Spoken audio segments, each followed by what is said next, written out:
apa yang kita buat ya kepada ibu bapa, anak-anak sebenarnya sedang perhatikan. Betul atau tidak?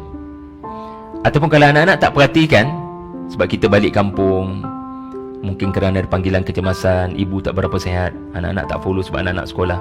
Walaupun anak-anak tak nampak, katakan apa yang kita lakukan kepada ayah mak, apa yang kita kata kepada ayah mak, tetapi apa yang bakal ibu bapa kata kepada anak-anak, ya, itulah gambaran kepada apa yang ibu bapa buat kepada ibu bapa masing-masing.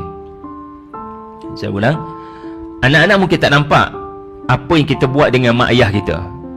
Adakah kita berlaku lembut, beramah mesra dan berbuat ihsan, menjaga sebaik mungkin kebajikan mereka khususnya pada hari tua, ataupun kita berlaku biadab, na'udzubillah, ia bercakap kasar dan tidak menjaga lidah, tidak ada adab dengan ibu bapa. Perkara baik, perkara buruk boleh dilakukan oleh saya dan anda, na'udzubillah, kepada perkara buruk dan mudah-mudahan kepada perkara baik. Mungkin anak-anak tak nampak, tapi apa yang bakal anda dan saya sembang dengan anak-anak, ya, itu sebenarnya banyak dipengaruhi dengan apa sudah anda buat dengan ibu bapa anda.